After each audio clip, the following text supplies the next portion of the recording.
Jangan jajan nanti diare. Apakah virus itu ada di jajanan yang kita makan di pinggir jalan atau gimana sih, Dok? Ketika jajan, kita harus melihat-lihat.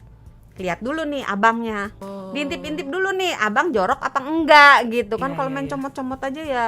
Abis magang uang, abis itu megang Iya. makanan, uang lagi gitu ya, Ya. Dok. Nah, jadi Pernah pada dong? beberapa orang, makanan yang terlalu pedas, yang terlalu berminyak, yang terlalu asam Mhm. atau terlalu banyak rempah, itu dia bisa diare.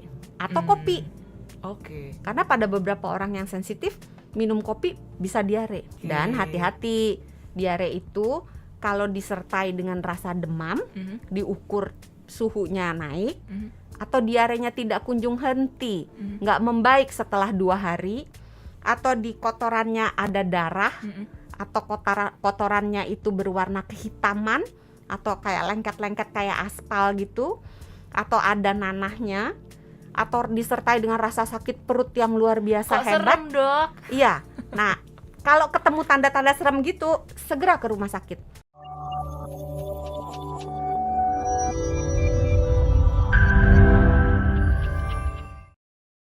Hai sahabat Sonora, selamat datang di episode terbaru dari Kamu Sehat barengan sama Fidel dan juga Dr. Santi dari Medical Center Kompas Gramedia. Hai Dok, Hai Fidel, halo sahabat Sonora. apa kabar Dok San? Baik ya? Luar biasa Wow, baik. sering ikut seminar nih. Ditanya apa kabar, jawabannya luar Dahsyat biasa. gitu. Dahsyat, yes gitu Yes, kan, yes, pakai gaya. yes. Hey, kita fokus bukan ngomongin kabar ya. Semoga Anda yang sedang nonton atau mendengarkan di podcast kabarnya baik-baik aja, lagi nggak kena berbagai penyakit, termasuk diare, ya kan? Hari ini kita akan membahas mengenai diare, gimana sih cara pencegahannya, dan sebelumnya kita cari tahu dulu apa aja penyebab dari diare. Diare ini apa sih, Dok? Boleh dijelaskan terlebih dahulu? Iya, diare itu penyakit rakyat. Oke. Sebagian orang malah seneng kalau diare. Hah? Biar langsing katanya. Oh, langsing dadakan gitu kan. Padahal itu bukan metode melangsingkan tubuh yang baik ya. Mhm. Karena diare membuat tubuh kekurangan cairan karena keluar, dan tidak hanya cairan tapi juga elektrolit. Oh. Nah, oke. Diare itu kita definisikan sebagai buang air besar Mhm. yang konsistensinya cair atau encer, frekuensinya tuh dalam 1 hari 3 kali atau lebih. Berarti sering dengan konsistensi yang cair gitu, tidak padat ya. Oke. Nah, bisa disertai dengan mual, muntah, kembung, sakit perut, mules, sampai kadang-kadang kalau diarenya itu bertambah hebat, bisa disertai dengan tanda-tanda dehidrasi. Oh wow. Wah, udah mulai rasa melayang ya, terus rasa haus, mulut kering, mata kering, lidah kering, kulit kering, buang air kecil sedikit dan jarang, atau malah bisa jatuh ke dehidrasi yang berat, benar-benar nggak ada urinnya. Waduh. Dan rasa haus kalau pada dehidrasi berat itu hilang. Oh wow, padahal kirain nih Dok, diare ya udah masalah pencernaan biasa aja gitu ya. Ternyata kalau tidak ditangani dengan baik bisa sampai ke dehidrasi yang akut begitu ya. Pada umumnya Heeh. memang diare itu sembuh sendiri, penyakit ringan. Mhm. Tetapi jangan disepelekan walaupun ringan. Nah, Karena jangan disepelekan. yaitu takutnya dehidrasi. Kalau dehidrasi ujungnya kemana-mana, soalnya bisa sampai gangguan ginjal, bisa sampai bisa sampai meninggal. Jadi jangan dianggap sepele walaupun penyakitnya ya sederhana, diare doang gitu kan. Tapi dicegah, kalau bisa dicegah jangan sampai diare. Kalau nggak bisa dicegah, sudah terlanjur diare, dicegah jangan sampai terjadi hal-hal ikutannya. Oke. Dan hati-hati, diare itu kalau disertai dengan rasa demam, diukur suhunya naik, atau diarenya tidak kunjung henti, nggak membaik setelah 2 hari, atau di kotorannya ada darah, atau kotorannya itu berwarna kehitaman, atau kayak lengket-lengket kayak aspal gitu, atau ada nanahnya, atau disertai dengan rasa sakit perut yang luar biasa Kok hebat. serem, Dok? Iya. Nah, kalau ketemu tanda-tanda serem gitu, segera ke rumah sakit. Berarti diarenya bukan diare yang sederhana, bukan karena penyebab yang sepele Simple. gitu. Baiklah. Nah, tadi dokter udah sebut tentang penyebab. Kalau kita bisa cegah, ada baiknya kita cari tahu dulu penyebabnya apa aja sih, Dok, kalau dari diare ini. Sebagian besar kasus diare itu disebabkan oleh virus. Sebagian kecil bisa bakteri, bisa parasit, bisa intoleransi makanan, bisa alergi makanan, bisa karena efek samping dari obat-obatan, atau merupakan gejala dari penyakit yang lain. Jadi misalnya orang hipertiroid, dia akan sering diare. Orang diabetes yang gulanya lagi tinggi, dia bisa sering diare. Baik. Demikian juga obat efek samping dari obat-obatan tertentu juga bisa bikin diare gitu. Jadi memang diare penyebabnya banyak banget. Kita mulai dari yang virus dulu deh, Dok. Ini kan katanya jangan jajan nanti diare. Apakah virus itu ada di jajanan yang kita makan di pinggir jalan atau gimana sih, Dok? Iya, memang mencegah diare itu kita harus bijaksana dalam memilih jajanan. Kadang-kadang bisa dimaklumi dengan kehidupan perkotaan yang demikian repot deh, Dok, kayaknya masak sendiri gitu kan. Mau nggak mau harus jajan. Belum Betul. lagi kalau anak kos yang nggak punya peralatan masak gitu. Shout out anak kos. Terus Dok. Jadi ketika jajan kita harus melihat-lihat. Lihat dulu nih abangnya. Abangnya. Kita minta biodata dulu ya. Kayak ya. makanan favorit, minuman favorit, bukan dong? Kata kenangan. Waduh, quotes Cita-cita. favorit. Lihat abangnya apa yang diperhatikan, Dok? Bersih tidak. Jadi menggunakan APD apa ya? Kok heboh banget abang gorengan pakai APD. Menggunakan masker misalnya. Karena ini lagi masa pandemi. Terus ketika dia mengambil makanan, apakah dia menggunakan jari atau menggunakan alat capit makanan misalnya. Jadi diintip-intip dulu nih, abang jorok apa enggak gitu kan. Kalau main comot-comot aja ya. Abis magang uang, abis itu megang makanan, uang lagi gitu. Jadi makanan rasa duit. Wow. Terdengar seperti kaya tapi padahal penyebab diare gitu kan, makanan rasa duit. Ya. Terus selain abangnya lihat tempatnya juga. Kalau tempatnya penuh dengan lalat, ada kecoa berkeliaran gitu, kadang tikus. juga ada tikus atau kucing gitu. Itu merupakan tanda-tanda bahwa kita harus menjauh. Supaya terhindar dari diare gitu ya. Walaupun nggak pasti sih, maksudnya kita tetap ngotot jajan ya boleh-boleh aja, resiko tapi ini ada kaitannya sama ini juga nggak sih, Dok? Karena ini virus ya, berarti ada kaitannya sama imun tubuh juga nggak sih, Dok? Ya. Berarti kalau misalnya ada 2 orang makan di satu tempat yang sama, yang jorok itu ya, Dok, yang tadi dokter sebutkan, yang satu diare, yang satu enggak, itu bisa. kaitannya sama imun. Wow. Tapi jangan, kata dokter Santi, badan yang fit, imunnya kuat tidak akan kena virus. Mari kita jajan sembarangan. Bukan gitu konsepnya. Ya. Konsepnya nggak gitu. Nah, terus selain tadi lokasinya, terus abangnya, lihat juga peralatan makannya. Kan kelihatan bagaimana cara dia mencuci piring, bagaimana cara dia menyimpan sendok dan sebagainya. Kalau misalnya cuci piringnya airnya aja udah keruh, nggak pernah diganti-ganti, embernya cuman kecil, cuman dicelup-celup gitu doang gitu. Ya, kelihatan bersih aja deh gitu ya. Jadi itu juga tanda-tanda kita harus menjauh.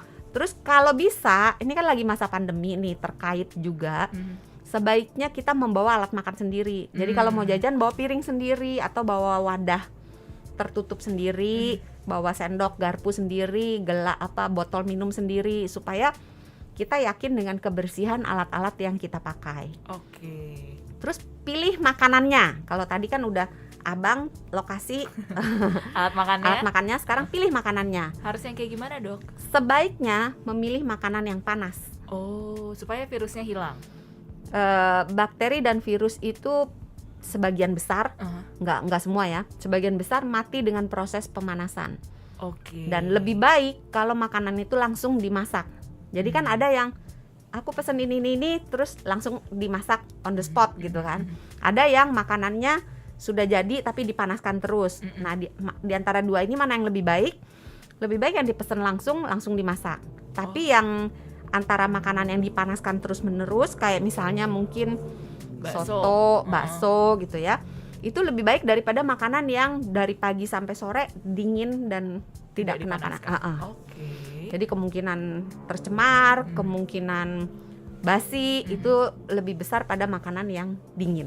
Oke, berarti itu tips jajan supaya menghindari diare dari Dokter Santi ya, Dok? Iya, jadi Oke. pilih yang langsung dimasak, pilih yang panas. Oke, nah terus tadi kan dari sisi virus, Dok.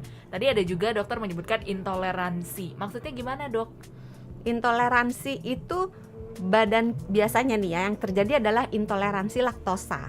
Itu artinya di dalam badan kita tidak punya enzim untuk mencerna susu. Oke. Akibatnya susu yang keminum itu dalam tanda kutip kebuang lagi gitu. Nah, dalam nggak proses tercerna. dalam proses membuangnya itu keluarlah air yang lebih banyak sehingga dia menjadi diare. Oke, berarti itu biasanya banyak kan ya yang abis minum susu terus sakit perut langsung Ke buang belakang. air gitu kan ya. Selain susu ada lagi nggak, Dok? Sebetulnya itu per pribadi sih ya, Beda-beda ya? beda-beda. Tapi yang paling sering dijumpai memang susu. Oke. Dan satu lagi kan yang alergi. Heeh. Kalau alergi makanan itu juga sama per pribadi. Jadi bisa aja misalnya saya alergi kacang misalnya. Kalau saya makan kacang saya langsung gatel-gatel, sesak napas, bisa diare, bisa tidak. Tapi biasanya disertai dengan yang lain-lainnya, nggak cuma proses di saluran cerna aja. Nah ya pencegahannya jangan makan sesuatu yang kamu tidak tahan, yang intoleran atau yang alergi terhadap makanan itu. Oh, berarti kalau misalnya memang Anda tiba-tiba mengalami diare gitu ya, bisa dicari tahu dulu ya, Dok, makan apa tadi, terus di-track gitu ya. Makanya buat jurnal makanan. Itu selain membantu kita menjaga berat badan, itu juga membantu kita menentukan ini nih Karena apa? karena gitu apa? ya? Bener nggak sih ini jangan-jangan gue nggak tahan ini gitu. Jadi itu bisa digunakan alat bantu berupa jurnal makanan. Oke. Tapi ada juga beberapa orang yang sering nih, pernah nggak Fidel nih Apa? makan misalnya soto atau bakso yang pedes banget, Aduh, enak kasih banget. cukanya banyak banget, Setuju. nah Nggak boleh besoknya ya, Dok? mencret Nggak boleh gitu kan? ya? Iya kan? Oke. Pernah kan? Nah, jadi Pernah pada dong. beberapa orang makanan yang terlalu pedas, yang terlalu berminyak, yang terlalu asam atau terlalu banyak rempah, itu dia bisa diare atau kopi. Oke. Karena pada beberapa orang yang sensitif minum kopi bisa diare. Berarti pilih-pilih makanan Anda kalau memang ketika selesai makan tiba-tiba nggak enak perutnya, Dok, langsung ke belakang diare, ternyata silakan dicari tahu penyebabnya apa, kemudian dihindari ya, Dok? Iya. Oke. Apalagi, Dok, berarti? Jaga kebersihan sebelum makan, Jaga kebersihan. cuci tangan. Jadi cuci tangan nggak cuma masa pandemi aja. Orang taunya cuci tangan mencegah COVID gitu kan. Ternyata cuci tangan itu mencegah kejadian diare sampai 40%. Wow, dengan cuci tangan Hanya 20 dengan detik cuci tangan. ya? Iya, 20 dengan detik. cara yang benar juga. Dengan air yang mengalir dan sabun.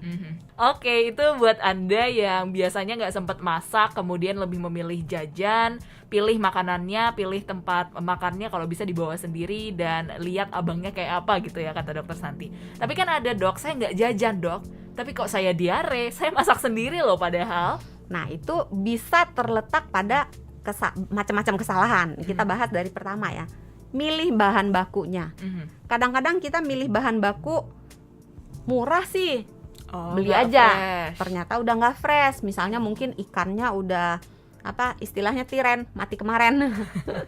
Nggak fresh lah ya. Udah gitu nggak kan. fresh ya. Nah, atau ketika proses mencucinya nggak bersih. Oh, bisa juga ya, Dok? Jadi biasakan mencuci bahan makanan dengan air yang mengalir. Jadi jangan kasih baskom, kasih air, terus sayurnya dicelup di situ, direndam, terus dibuang airnya, itu kotorannya nggak kemana-mana, lari-lari di situ aja. Cuman berenang di situ. Jadi gunakan air yang mengalir. Kemudian buah yang kulitnya kayak melon gitu yang kita potong ya, itu kulitnya pun harus dibersihkan. Jadi jangan berpikir lah, kan dibuang kulitnya. Iya, saya kan nggak makan kulitnya juga, Dok. Tapi ketika kita proses memotong, pisau itu kan bisa membawa kotoran yang dari kulit ke dalam. Jadi tetap buah yang dipotong kulitnya dicuci. Kecuali duren kali ya, duren bukan dipotong Agak soalnya sakit di soalnya kalau nyuci duren, duren Dok. tuh di apa ya? Dikupas. Dicongkel gitu, ya. dicongkel, Ketika selesai dicuci kan kita potong. Mm-mm. Nah, usahakan memotong itu punya pisau dan talenan yang berbeda antara makanan nabati dengan makanan hewani. Oke. Nah, antara makanan yang sudah matang dengan makanan yang belum matang.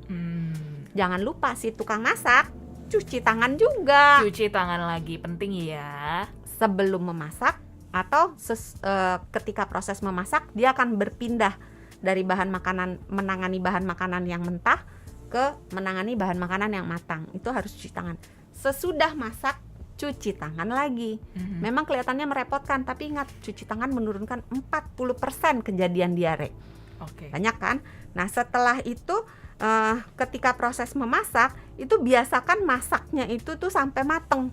Mateng semuanya. Jadi kalau masak daging mateng semuanya. Dan anjuran dari WHO juga terkait dengan COVID, bukan hanya terkait dengan diare, kita harus makan makanan yang matang secara menyeluruh. Jadi jangan mentah atau setengah matang, sementara jangan dulu. Tapi kalau untuk diare, makanan yang matang seluruhnya itu lebih aman dibandingkan dengan makanan yang mentah. Kemudian udah cucinya udah, motongnya udah, masaknya udah, nyimpennya. Oke. Kadang-kadang ibu-ibu suka males masak. Sekali masak langsung buat Pagi, siang, siang, sore. malam. Makannya berapa kali, Fidel? 4 tuh hitungannya. Terus, Iya. Dok? Nah, itu berarti penyimpanannya harus dipikirkan. Jadi misalnya mau masak sepanci yang untuk makan pagi misalnya, disisihkan, kemudian sisanya masukkan ke dalam lemari es, ke dalam kulkas freezer. ya. Nah, yang sudah keluar ini sekali keluar dihabiskan gitu. Jadi jangan disisain lagi buat ntar siang. Karena makanan yang dipanaskan terus-menerus selain berpotensi menimbulkan diare, juga merusak zat gizi yang ada di dalamnya dan berpotensi menimbulkan zat-zat yang berbahaya. Jadi misalnya kalau santan nih yang paling gampang, kalau dipanaskan berkali-kali dia merusak susunan lemak jenuhnya, menjadi lebih berbahaya bagi tubuh kita. Oke, itu ya tips lengkapnya. Jangan lupa ditutup. Apa lagi, Dok? Oh, ditutup juga supaya ya nggak ada lalat lah. Oh, kirain aku gara-gara nanti kenapa-napa, ternyata ya karena supaya digondol menghindari kucing. lalat. Betul juga. Dapurnya outdoor ya, Dok, tiba-tiba ada kucing masuk ya. Oke, sahabat Sonora, itu tadi banyak banget tips yang sudah diberikan oleh Dokter Santi buat Anda yang suka jajan, kemudian juga yang masak sendiri, bagaimana caranya untuk menghindari diare. Ingat, walaupun diare terdengar simpel ya, Dok, tapi jangan sampai disepelekan ya. Dokter Santi, terima kasih banyak. Sama-sama, Fidel. Semoga membantu. Jangan lupa sehat itu mudah, sehat itu murah. Terima kasih buat Anda yang sudah nonton episode Kamu Sehat kali ini. Dan jangan lupa untuk subscribe YouTube channel Sonora FM